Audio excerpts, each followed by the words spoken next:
Opa, e aí? Clássica na voz. Se por acaso tá chegando aqui, eu sou um canal de opinião e vou estar falando sobre isso.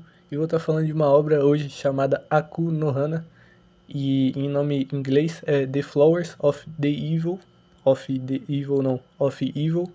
E basicamente eu vou estar falando sobre isso. Eu não vou abrir em detalhes, já que o tema é bem pesadinho e eu não quero tanto entrar em detalhes porque eu basicamente fiquei um pouco desconfortável gravando e assistindo esse anime. Então eu não quero transpassar isso pra ninguém. Se não tá inscrito, se inscreve aí na moral. Valeu. Bom, começando, vou dar um resumo do anime. E durante esse resumo eu vou apontando alguns detalhes. E realmente começando agora, o Prota, ele é um estudante japonês de cerca de 16, 17 por aí. Ele está no ensino médio e ele é apaixonado numa menina chamada Saiki. Porém, ele troca alguns olhares e realmente aflige aquele pensamento de quase todo adolescente, principalmente os meninos, de imaginar uma vida com uma menina, se imaginar ao lado dela em um relacionamento. E é algo que eu achei muito interessante e queria apontar nesse vídeo também. E ele vai fazer algo impensável, algo imoral. Um dia, quando ele estava voltando para casa, ele estava tendo um papo com os amigos dele sobre uma menina chamada Nakamura, que o seu melhor amigo fala que mesmo se ela fosse a pior escolha do mundo e seja a única escolha do mundo, ele nunca se relacionaria com ela, que é uma outra personagem que também vai ter aprofundamento na história, essa Nakamura. E basicamente o Prota ele acaba esquecendo o livro dele, que vai ser baseado durante o anime inteiro, que é o The Flowers of the Evil. E então, assim que ele chega, ele pega o livro dele, mas acaba vendo uma sacola, eu acho, uma mochilinha de roupas da Saiki. E infelizmente, uma escolha muito errada, que foi acabar pecando e roubando essa mochilinha e levando para casa, onde em casa ele tem vários pensamentos obscuros.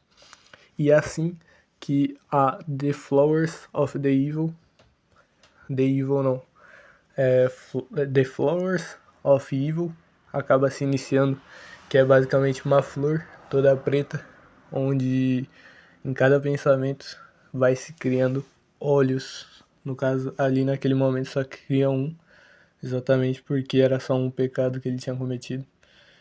E vai acontecendo casos e basicamente ele fica com muito medo de descobrirem ele, descobrirem tudo que ele fez. E ele vai pensando, refletindo, até que ele descobre que uma pessoa viu ele nesse dia. No caso, uma pessoa sabia que ele tinha feito aquilo, que era exatamente a Nakamura, que é uma personagem tem distúrbios mentais, eu imagino, né? Só tô teorizando isso, mas ela é uma aluna problemática que costumamente e diariamente discute com professores ou alunos, e basicamente ela viu isso e o medo de Tadao sobre essa relação de ela poder contar para os outros o seu maior pecado, né? Ele realmente fica com medo e se acovarda, onde ele acaba sendo chantageado por essa garota muitas vezes no anime. E a primeira chantagem começa exatamente de, de ele ter que acompanhar ela todo santo dia para conversar e coisas desse tipo depois da aula, até que rola uma cena até meio que fofa dele defendendo a Nakamura, de basicamente uns alunos ameaçam ela de ter roubado e acusam ela, no caso, de ter roubado uma coisa de outra aluna. E basicamente no dia anterior ela tava com ele tava com a Nakamura e basicamente não tinha como ser ela. E ele acaba defendendo. E ele não exatamente fala que tava com a Nakamura nesse exato momento, mas sim que não tem como ter sido ela, porque não tinha provas. E basicamente todo mundo acaba shippando ele e ela. E fica um clima meio ruim, até algumas amizades que eram amizades acabam olhando meio torto pra ele e desprezando ele, já que já desprezaram a Nakamura, né? Por que não desprezar o Tadao, que é um nerdzinho, né? E basicamente, no meio dessas chantagens, eu achei muito ridículo a forma dessas chantagens, né? Já que talvez por ser uma cultura diferente, ele seja um cara mais tímido, mais reservado e não tinha com quem se abrir. Mas basicamente no Brasil, eu acho que provavelmente alguém que sofre chantagem, por exemplo, vai falar pra alguém. E esse alguém talvez vai ajudar. Eu achei muito desnecessário, assim, esse tipo de chantagem. E lá no começo do resumo eu também falei que ele já tinha pensamentos obscuros pela Saiki.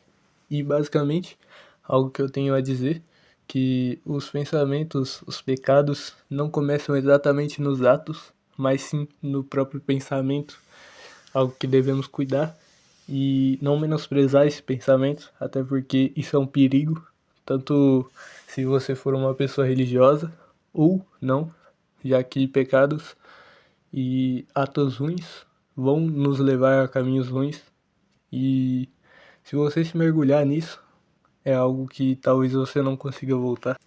No caso, eu acho que eu pulei uma parte do resumo, que é basicamente a parte onde o Tadao ele nega esse pecado, onde ele fala, não, eu não queria ter feito isso, e eu vou queimar isso, eu vou devolver isso para ela de algum jeito.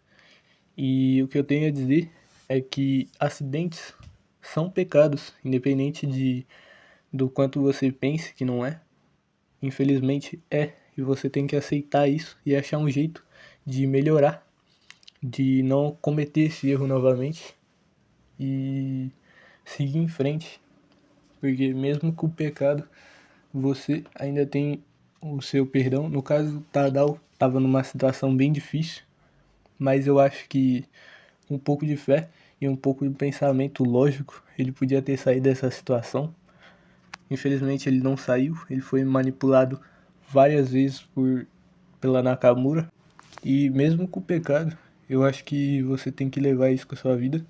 Mesmo com o pecado, você não deve deixar de fazer atos bons e fazer coisas boas, já que isso não muda o fato das pessoas, as pessoas não têm nada a ver com seus problemas, não tem por que você tratar mal as outras pessoas. Outra parte também é a fraqueza emocional do Saik, do Saik não, do Tadao, e basicamente é um ponto é que ele acaba apanhando diversas vezes da Nakamura, exatamente por essa talvez dependência emocional ou fraqueza emocional de não falar, tá, chega, já deu, essa chantagem não é pra mim mais. E ele acaba apanhando diversas vezes com tapas, até socos eu acho, que acaba derrubando, machucando ele. E olhando pra vida real, eu acho que você, se você peca ou pecou, você não deve se mergulhar mais nisso e deixar um ponto final exatamente nesse momento ou quando você achar necessário, porque se afundar no pecado é só mais um dos caminhos de não seguir um caminho bom, um caminho aceitável para você e melhor para sua vida. Quanto mais você se afundar no pecado, mais distante você tá de seguir seu caminho, se eu posso dizer assim. É como se você estivesse caindo de um penhasco e ter uma chance de voltar lá pra cima e não continuar caindo. Você provavelmente no desespero talvez queira voltar, mas não saiba como. E isso vai entrar caminhos de religião ou a sua própria vontade. Você tem que ter vontade de subir lá pra cima. Não adianta você falar ou pensar, você tem que agir. Bom, eu só acompanhei até o 6º episódio e realmente até aqui o último contexto que fez eu parar de assistir é a fraqueza, principalmente masculina, do nosso protagonista, já que ele obedece 100% à chantagem, tendo até o momento de encontro com a Saiki, que é algo impressionante, já que finalmente ele teve um contato com a sua crush, a sua diva, a sua parceira, e firmar realmente um relacionamento, já que ele pediu em namoro ela e realmente obedeceu à chantagem e acabou indo com a roupa que ele tinha roubado para esse encontro por baixo, no caso. E realmente eu achei muito ridículo, mostrando a fraqueza tanto humana em relação a obedecer os seus pecados, e eu achei ridículo, tipo, ridicularizar o personagem para fazer isso. Eu acho que tinha outros meios de mostrar a fraqueza humana, mas isso ali foi o limite de eu parar de assistir. E realmente, tanto profundamente, esse anime me trouxe várias experiências e sensações, já que durante os episódios eles vão retratando cada momento como se fosse algo único.